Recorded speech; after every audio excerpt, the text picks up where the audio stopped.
నమస్తే అండి, welcome to Jyothi kitchen. ఈరోజు మేము చేయబోయే వంట మునగాకు గోంగూర పప్పు.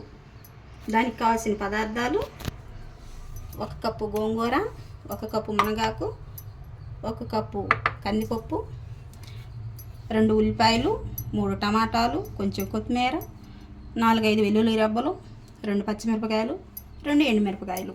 దానికి కావాల్సిన ఉప్పు, కారం, పోపు దినుసులు, ఆయిల్. వంట స్టార్ట్ చేద్దామండి. కుక్కర్ తీసుకున్నాను. ఇవి పప్పు వేపుకుందాం అండి. వెలిగించుకుందామండి. వెలిగించుకొని కుక్కర్ పెట్టేసుకుందాం. కుక్కర్ పెట్టేసుకొని 1 కప్పు కందిపప్పు వేసేసుకుందాం. అవి నేను ఆల్రెడీ వేపించానండి, కనుక వేపాల్సిన అవసరం లేదు. వేపుకుంటే ఏంటంటే గ్యాస్ ఉండదండి. వాటర్ పోసుకొని కడిగేసుకున్నాను శుభ్రంగా.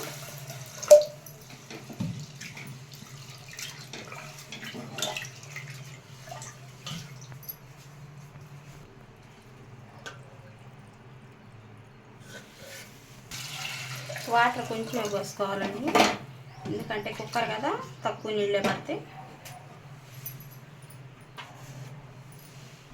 ఇప్పుడు శుభ్రం చేసుకుందాం.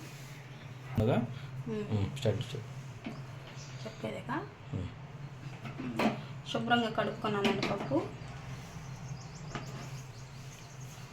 కొంచెం టమాటాలు,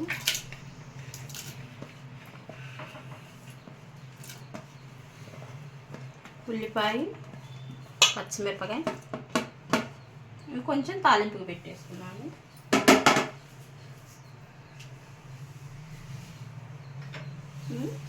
ఉప్పు కారం కూడా వేసేసుకోవాలండి. పసుపు, కారం,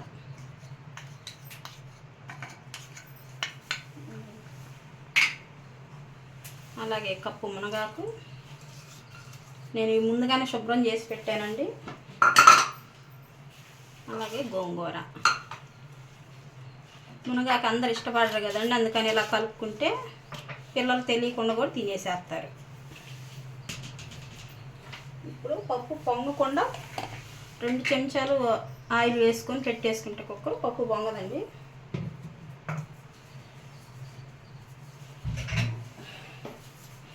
ఇలా 4 విజిల్ వచ్చినాక పప్పు అయిపోద్దని తీసి తాలింపు పెట్టుకోవటం. ఎంత సింపుల్ కరమైన పప్పు రెడీ. 4 విజిల్స్ కుక్కర్ పెట్టేసుకున్నామండి. 4 విజిల్స్ వచ్చాక తీసుకున్నాం. పప్పు రెడీ అయితే ఒక 5 నిమిషాల్లో అయితే అయిపోయిందండి.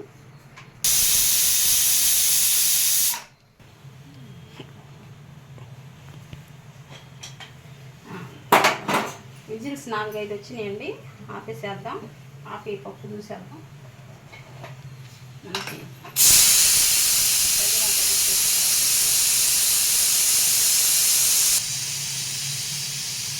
ఆన్ చేస్తున్నాను.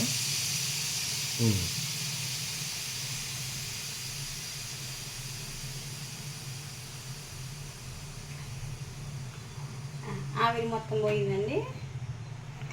కుక్కర్ ఓపెన్ చేసేద్దాం. అది చూసారా ఎంత బాగా పలుకులుగా ఉడికిందో. పప్పు పలుకులుగా ఉంటే బాగుంటుందండి తినేటప్పుడు. మరీ మెత్తగా చేసుకుంటే రుచి తెలియదు. తాలింపు పెట్టుకుందాం అండి. ఇప్పుడు తాలింపు కావాల్సిన పదార్థాలు చూపిస్తాను అండి. కొంచెం ఉప్పు వేసుకొని సరిపోయినంత గంటితోటే కలిపెట్టుకుందామండి. పప్పు గుత్తి ఏం అవసరం లేదు, ఎందుకంటే మనకి పప్పు బాగుంటుంది పలుకులుగా. ఇప్పుడు పోపు పెట్టేసుకుందాం.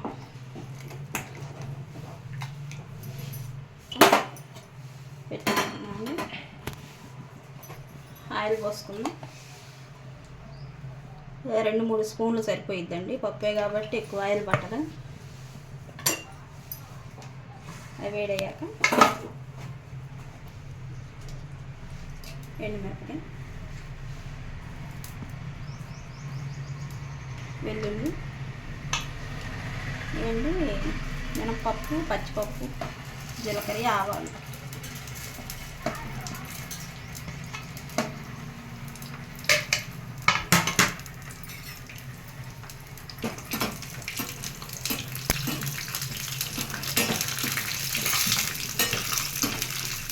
మాడిపోకుండా వేసుకోనండి. పోపు బాగా పెట్టుకుంటే పప్పు బాగా రుచిగా వచ్చింది, లేదంటే మాడు వాసన వస్తుంది.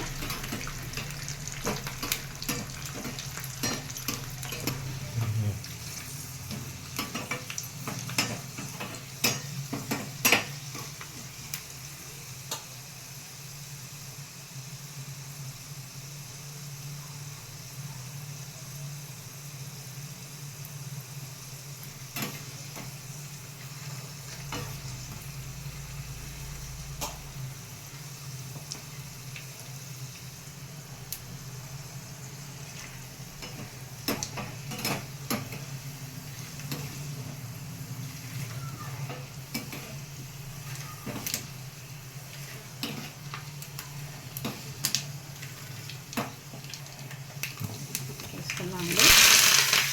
అట్లా స్టవ్ ఆపుకొని పోపు వేసుకోవటమేనండి.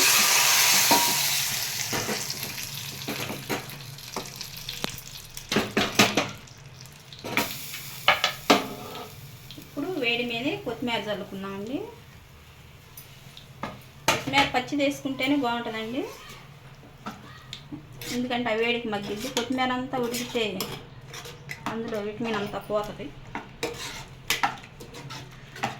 ఇప్పుడు దీన్ని వేరే గిన్నెలోకి మార్చుకుందామండి. ఇక ఎంతో రుచికరమైన మునగాకు గోంగూర పప్పు రెడీ అయిందండి.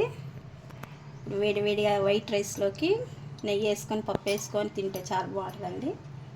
ఎన్నో పప్పులు ట్రై చేశారు కదా, ఈ పప్పు కూడా ట్రై చేయండి. ఎందుకంటే మొట్టు మునగాకు సవ్వగా ఉంటుంది, గోంగూర పులుపుగా ఉంటుంది. రెండు కలిపి కాంబినేషన్లో చాలా బాగుంటుందండి. పప్పు చాలా బాగా వచ్చింది.